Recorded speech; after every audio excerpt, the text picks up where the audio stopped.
welcome to Brewing Success, where growth is the mission, change is the reward, and progress is the goal. I am your host, Andrea Gebhardt. I'm a former educator turned passionate entrepreneur whose desire to create impact has never wavered. I have spent the last decade teaching, mentoring, and coaching people on how to create success in their lives and businesses with proven strategies and systems that not only bring about change, but big results. When it comes down to it, teaching is my specialty, leadership is my jam, and inspiring you to live a bigger, fuller life is what I'm all about. This podcast will give you the knowledge and tools you need to brew success in almost any area of your life. You're going to walk away each week feeling inspired, motivated, and ready to step outside your comfort zone and into the next level of who you're meant to be. Now let's get into today's episode. I am so excited to bring today's episode to you, and it's fun because I get to share something really exciting from my life and something, a really incredible experience that I had.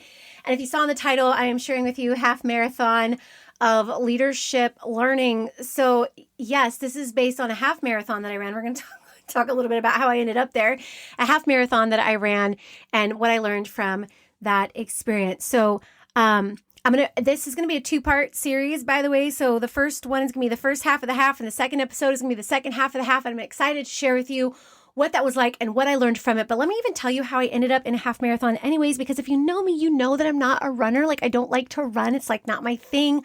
I will never own a treadmill. I'm not one of those people that goes for runs with their dogs or like out and about or any of that. Like, I don't do any of that stuff. It's just like not my jam, which is really interesting considering I was a track athlete, but I love, I ran the hurdles. That's what I was good at. I do short distance. I'm a sprinter. That's how I like to run for very short periods of time, not the big long things. And so how did I end up running a half marathon? Well, let me take you back to the summer of 2017, like 8 years ago, when I had a really good friend of mine who was just on this quest to just really like transform her health. She's quite a bit older than I am. I think her kids are like my age.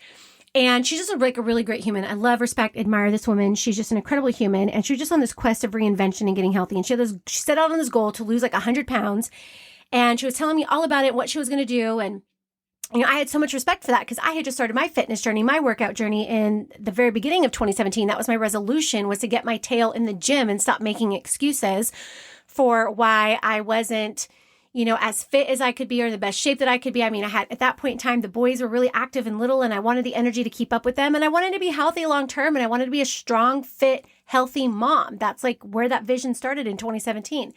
And so, anyways, I was just cheering her on, and she just wanted to share this with me, to have a person that was like built in for accountability. And so I was encouraging and supporting, her sharing her workout posts and her progress and her sweaty post-workout selfies and all these things. And one day she calls me up and she's like, "Hey, I got an idea. I really don't want to like sell myself short on everything that I can accomplish here. I really want to do this big. And, I think I need to set a goal for myself to be able to like accomplish something.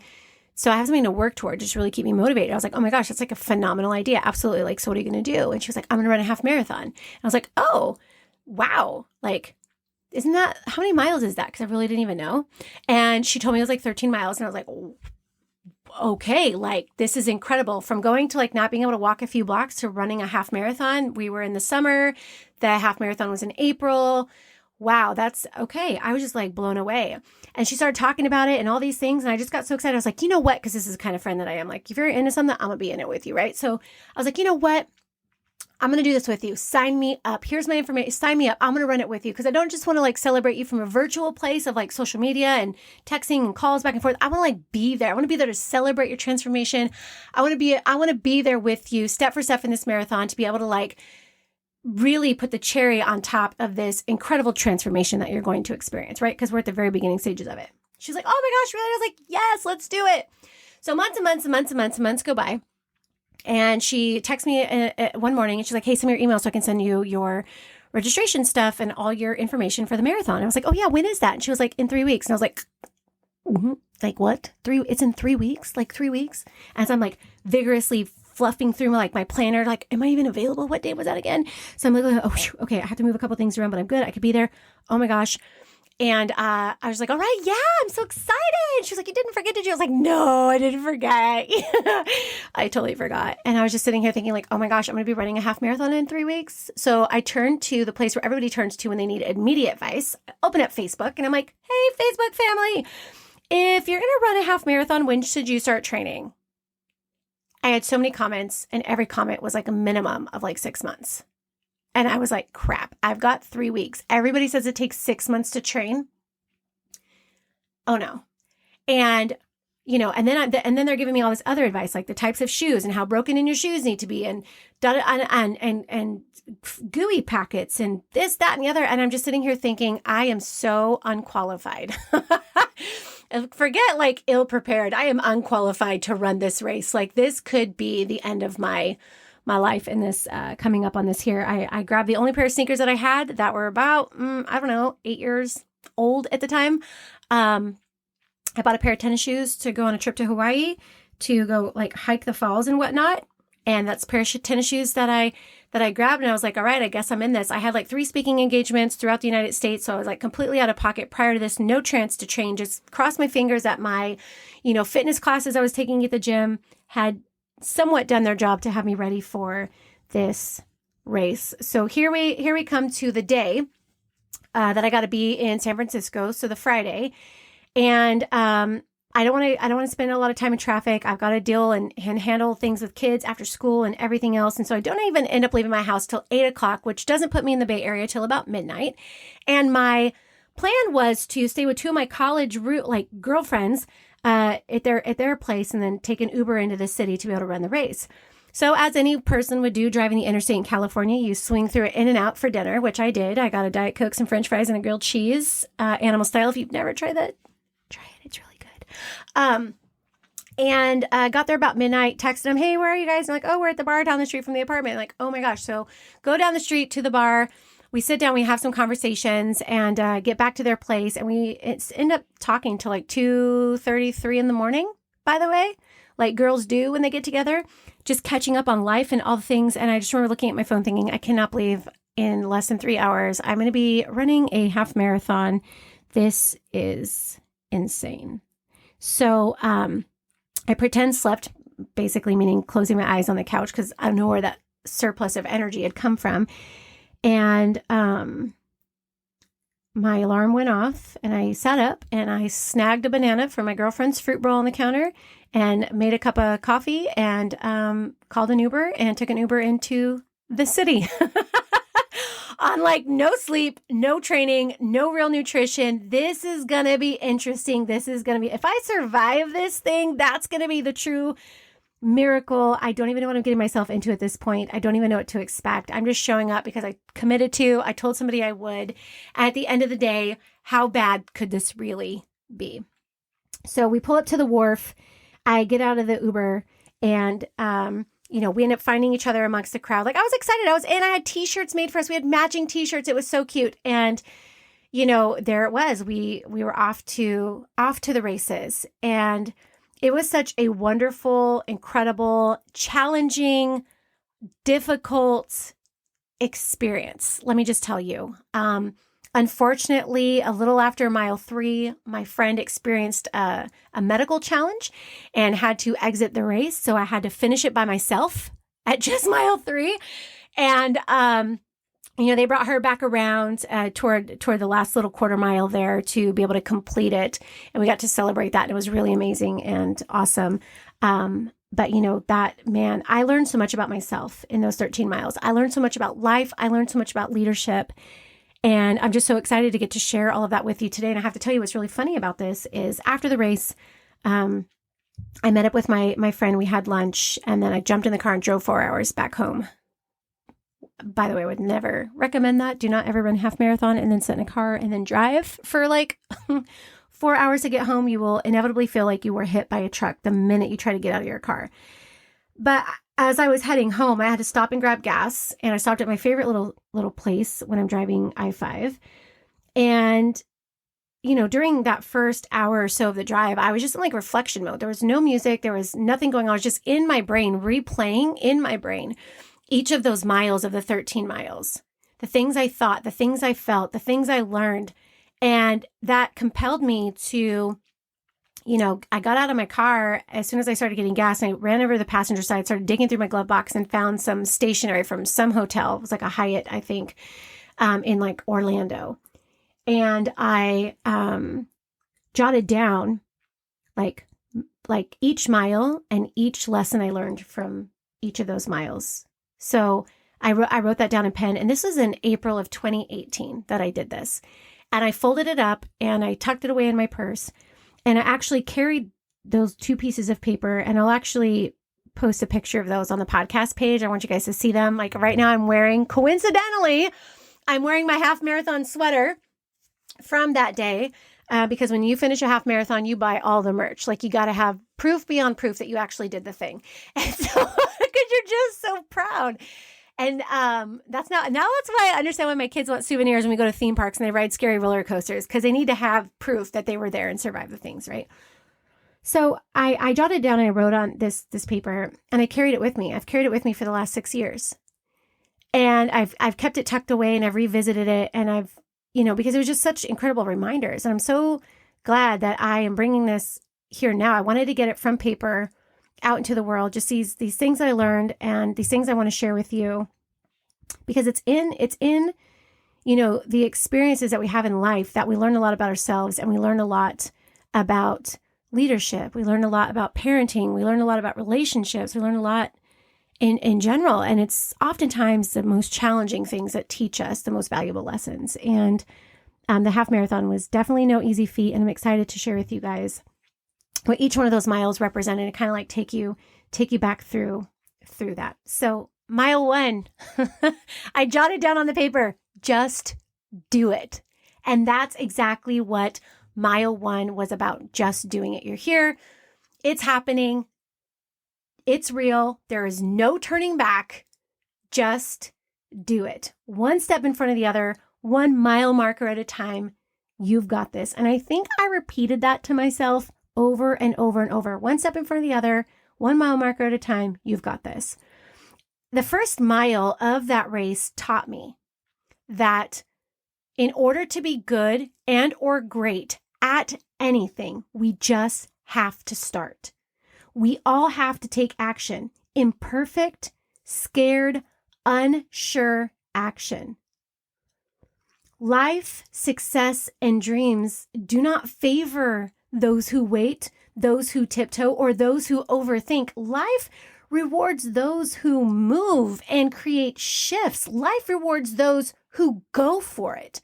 The best thing about taking the first step or completing the first mile is the realization that the rest of the race is a repeat of that. It's a repeat of the actions. If you take 1 step, you can take 500 steps. If you run 1 mile, you can run 13. If you write 1 sentence, you can write a chapter. If you generate $1 in sales, you can generate $100 in sales. It's the first step that paves the way for others. It's the first step that paves the way for the other steps. It's the initial action that gives life and energy to the rest of the actions. We all have to start. So if you're in a season of trying to figure things out, or you're not sure, or there's something you really want to do, you're just not sure how to do it, you got to be great at taking imperfect, unsure action and just starting. Just take that first step. And I promise you, things will fall into place, and you'll find that cadence and that rhythm, and you'll be on your way. Mile 2, this one makes me laugh already because I remember mile 2.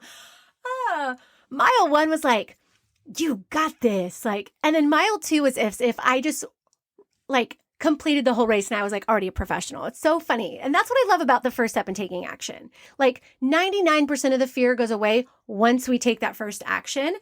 And then this really incredible level of confidence kicks in. And that's what happened to me in mile 2. So I remember coming up to the 2nd mile marker. And at this point, the crowd, at the 2nd mile marker, the crowd is still thick, but now there's a little bit more space as the crowd begins to kind of chunk itself into the professional halfers and the just for fun halfers.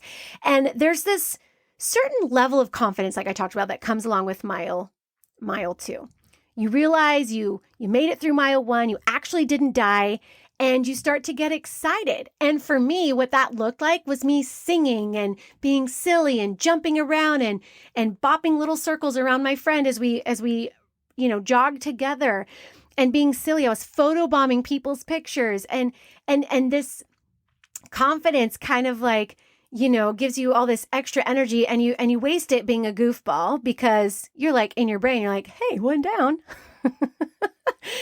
So many more to go, and this is going to be easy. And it's kind of like the feeling after the first sale. You're like, wow, I did it. After that first big win, wow, we did it. The first accomplishment, right? That confidence skyrockets. Belief soars, and you think to yourself, this is fun. And it's important to remember to have fun doing what we're doing, building what we're building, just having fun. Just having fun is a mindset we need to lock into, a perspective we need to hold on to, because if we aren't having fun, no one is going to have fun engaging in what we are doing. And so we need to find more ways to enjoy what we do and bring the fun to each and every day that we have. So mile 2 was all about just like having fun. And then mile 3, reality set in. And what I learned from mile 3, like what mile 3 taught me was to enjoy the scenery. It taught me to enjoy the scenery. So let's be real. Mile 3 is where the crowd really began to thin out and where I started to realize like, oh my gosh, at mile 3, you do the math at every mile marker, by the way. I was like, I have 10 more miles to go. I have never in my life run 10, let alone intentionally walked 10 miles before. Doubt started to creep in. So what did I do? I started to like look around and appreciate the scenery.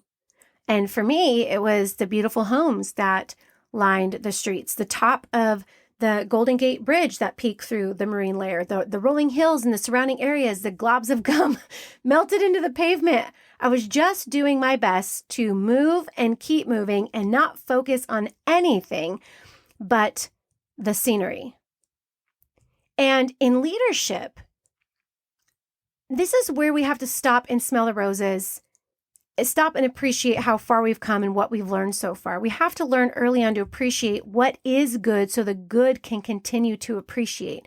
We have to learn to focus on the beauty of the journey. And this is important to do because when times get tough, and they inevitably will, you're going to want to go back to these moments to remember why you were doing what you're doing. And that's what mile 3 was about. It was, okay, yeah, mile 3. And then I was like, oh my gosh, there's so much more to go. And then doubt starts to creep in. Like, can I really do this? I've never done this before. And these thoughts kind of start to swirl. And so I directed my focus and my attention not to the things that I was thinking, but to the things that I was seeing, to get out of my brain and get into the space where I was at, appreciating, wow, it's San Francisco. It's a beautiful city. And it was a beautiful day. And unbeknownst to me at the beginning of mile 3, the most challenging part of the race is about to happen because this is when my partner, my friend, had to stop. She experienced a medical issue that needed to be addressed. We had to walk over to like the little medical tent, and they took her for observation. I was like, "Do you want me to stay?" And she was like, "No, you just keep going." And I'm like, "Oh my gosh, are you sure? You're the reason. Like, you are the reason why I am here, hungry, tired, and running." Are you sure? She's like, no, go on. I would feel terrible if you came all this way and you didn't. Who knows what's going to happen here? So I had to finish. She was the whole reason I ended up here. And then she had to stop, and I had to keep going. And if I can give you one valuable lesson in leadership that this moment reminded me of, it is this: who you start with will not be who you finish with. Whoever you started your team with, whoever you started your business with, whoever you started your idea with, whoever you started the race with, like even your actual friend groups, right? Like who you started with is not who you are going to finish with. People come and people go, and you are running your own race for you. Don't let somebody else's inability to finish compromise yours, and make sure that even if you started for someone else, that you are actually in what you are doing for your own reasons. Mile 3, it was just full of so many valuable nuggets. Mile 4 taught me the importance of keep moving. I got to mile marker 4 and I was like, okay, this isn't so bad. Here I am now alone, doing this by myself. I have nobody to be silly with, nobody to talk to, have conversation with. And this is where I started to feel, I was just kind of like jogging, like in my own little pace. And mile 4 is where I started to feel like maybe this is possible. Maybe I can do this. Maybe if I just keep moving, I'll make it to the finish line. And I remember getting lost in thoughts of what the finish line looked like, who would be standing there, what it would sound like, what I would feel like when I got there. This is where vision started to really come together. I began to get excited about finishing the race, the sense of accomplishment, the overcoming of the challenges so far and the ones ahead. It was in this mile that I decided, no matter what, listen to me when I say it to you, it's in this mile, in mile 4, that I decided no matter what, I am finishing this race. In leadership, vision is caught, not taught, meaning the vision you hold and carry for the race you are running will come from within. It won't just be the generic mission and vision of the leader you're working with or the company that you're part of or the organization that you belong to. You will craft your own. You will share your own. You will cast your own, and that will serve as the cadence for the organization that you lead. Everything you do will be in the name of serving that vision. Your path becomes more clear and your actions become more purposeful. This is where you begin to understand and unlock the power of consistency over time, the compound effect, and how big success consists of small actions every single day. Mile 4 taught me the importance of keeping moving, because once I decided I'm just going to keep moving, I then started to believe that I could actually do this. And when I started to believe I could actually do it, I started to envision what it would look like, sound like, feel like, even smell like at the finish line. And my vision then became about finishing the race. And she could want me to finish the race all she wanted to. That wouldn't have been enough to carry me. I had to have my own vision for what this was going to look like, what it was going to mean, and how valuable it was going to be. Mile 5 taught me that it's okay to take breaks. And boy, did I take some breaks in mile 5. If my memory serves me correctly, this was the mile marker that began before an uphill climb, working toward running along one side of the Golden Gate Bridge and back. This is also the mile marker where you're like, oh yeah, I have to pee. I'm super thirsty. And your body is starting to lag. It's kind of like begging for a bit of fuel.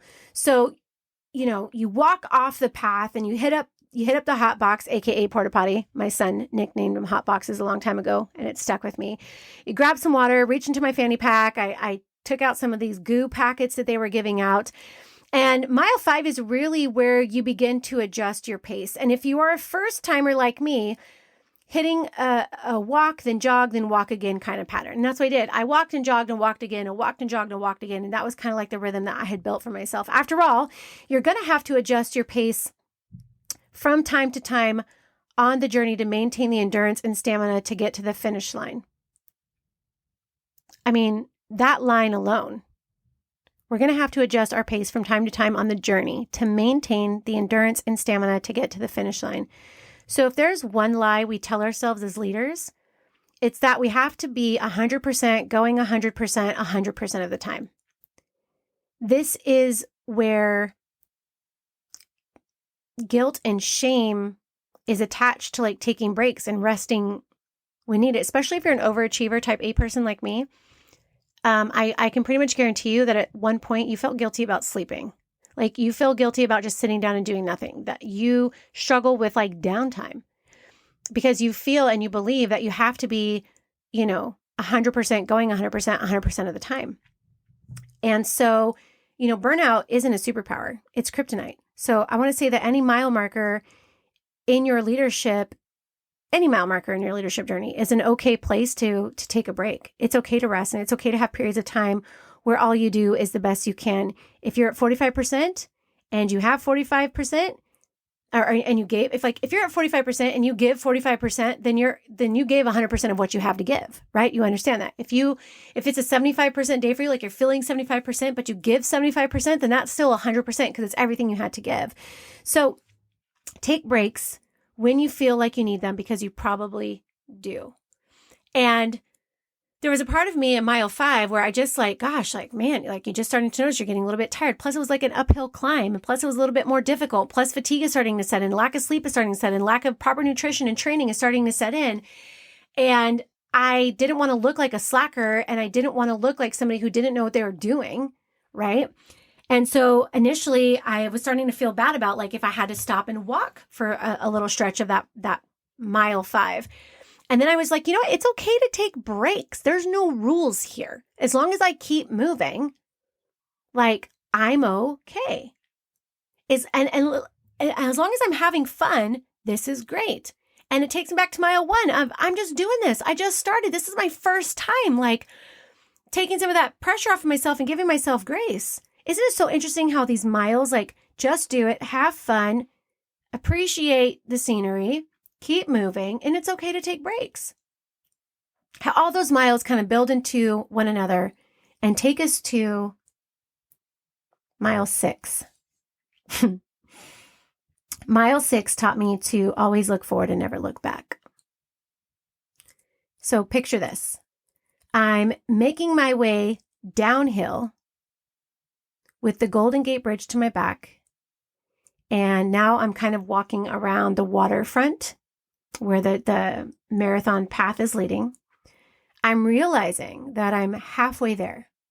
And I'm also realizing that my body actually really does hurt. My knees hurt, my hips hurt. It's almost more painful to walk than it is to jog. But I just did 6 miles, which means I can do 6 more.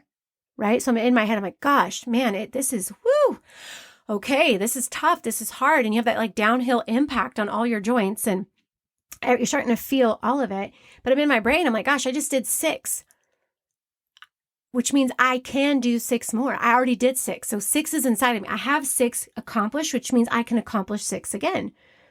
So thanks, mile 1, by the way, for that reminder. So I decided I would just keep looking forward.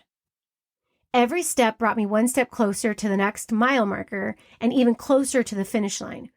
I sucked down another goo packet. I checked my time, which was pointless because I had no real reference of how long it should be at this point. And I began to think about the miles before.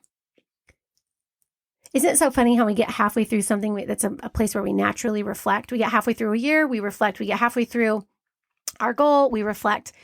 And I started thinking man, maybe if I didn't waste so much energy in mile 2 jumping around and acting like a ding dong, maybe if I'd held more consistent pace, maybe I'd be doing better at this point. Thoughts of how it had gone so far began to kind of cloud my mind, and my eyes moved down toward the packed sand of the path. I could hear a slight shuffle in my step as my legs started to feel a bit heavy. And it was in that moment that I realized that I had better get my eyes and my head up, because the only way to reach the goal was to focus on what was in front of me and not behind me. To drown out my mind telling me that I was starting to feel fatigued and tired. I had to get rid of that, so I turned to my playlist and summoned the help of Hugh Jackman and Zac Efron and pulled up the Greatest Showman soundtrack on repeat, and I found myself jogging to the beat of each song. I was hyper-focused on the lyrics, and they somehow found relevant meaning in the little moments of mile 6 and the miles to come. That soundtrack actually saved me. Mile 6 was the longest mile of them all. And I'm not sure if it was the terrain, my body beginning to hit struggle mode, or my mind throwing out every positive thought I held that day. It was literally the longest mile, but I persisted. I stayed forward focused, and I just kept moving. Intrusive thoughts of maybe I'll just walk the rest of the day and maybe I can't do this started to kind of creep in. And I even remember getting emotional because it was all starting to feel so hard. Mile 6 was the hardest mile of all of them. It was where my mind started to play tricks on me, where my body started to kind of give out a little bit, and where I really had to channel strength from within to overcome that. Many times while we're on our leadership journey, or while we're in our leadership journey, we're going to have to get to a place where it gets tough and, doubt starts to creep in and you start to question your capabilities to move forward. We're all going to get there. Let me just normalize this for you. On your leadership journey, you're going to get to a place where it gets tough, where it's hard, and where you start to experience massive loads of doubt. And you start to really question your capabilities and whether or not you are equipped or able to do what you have set out to do. And that's normal. That is going to happen. And it's going to happen at different points in your journey over and over and over. So this is where being forward focused is so important. The pain of right now is temporary, and the feeling of accomplishment will last forever. That's why you have to keep going. This is where our soundtrack matters. Who you are listening to, who is in your circle, are they encouraging or discouraging? Are they positive or negative? This is where you learn the most about yourself. That time you wanted to quit, but you chose not to. I think that's like one of the most valuable points in our lives. When we got to a place in a time in a position where we wanted to quit, but we chose not to. Still to this day, when I am doing something hard, when something is painful, when I'm being pushed beyond what I think I can handle, I always think back to mile 6. In my mind, I take myself back to mile 6. It's actually become this like mantra that I hold for myself in those moments. And I say to myself, like, well, if I made it through that, I can make it through anything. Mile 6 was that tough. Mile 6 is my strength when I start to feel six. Mile 6 is my strength when I start to feel weak. And when I start to question if I can finish, if I can complete it, if I can do it. Mile 6, I remember, I will always remember what mile 6 taught me. Mile 6 taught me that I can and that I'm capable. And I know I started out talking about mile 6, about always look forward and never look back. And that was the initial lesson of mile 6. But mile 6 has become this cornerstone of my journey. I remember taking a spin class and hitting this set that was like really difficult and my legs are about to give, but I was like, man, if you could do mile 6, you could do anything, and like powered through.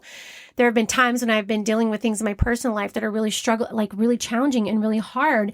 And then I just take my brain back to, no, mile 6. Like if you could get through mile 6, you can get through anything. Mile 6 has become a cornerstone of strength in my life because it took a lot for me to mentally, emotionally, and physically kind of overcome the circumstances that mile 6 presented during that time.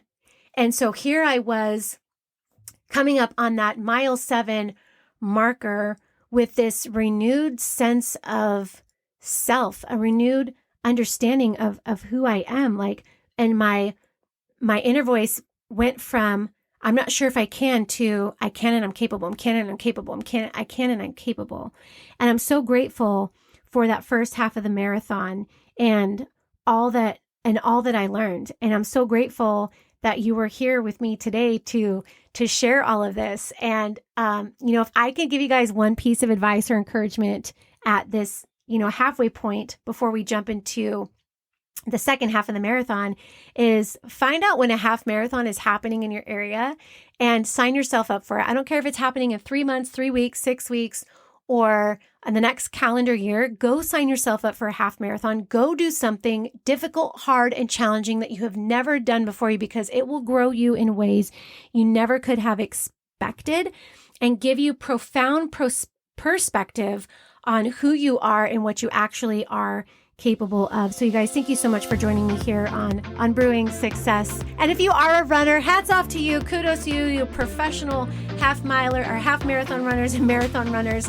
Mad respect. That is still your thing and not mine. But I do have this one win under my belt that I will be proud of, probably for the rest of my life. You guys, thank you so much again for being here today on the show. If this episode taught you anything, resonated with you in any way, I would love to hear about it. Please shoot me a message on social, share this episode while you're at it, and send it to somebody who could use a little inspiration in their day-to-day life. And be back here with me on the next episode as we talk about the second half of the race and all of the learnings that took place.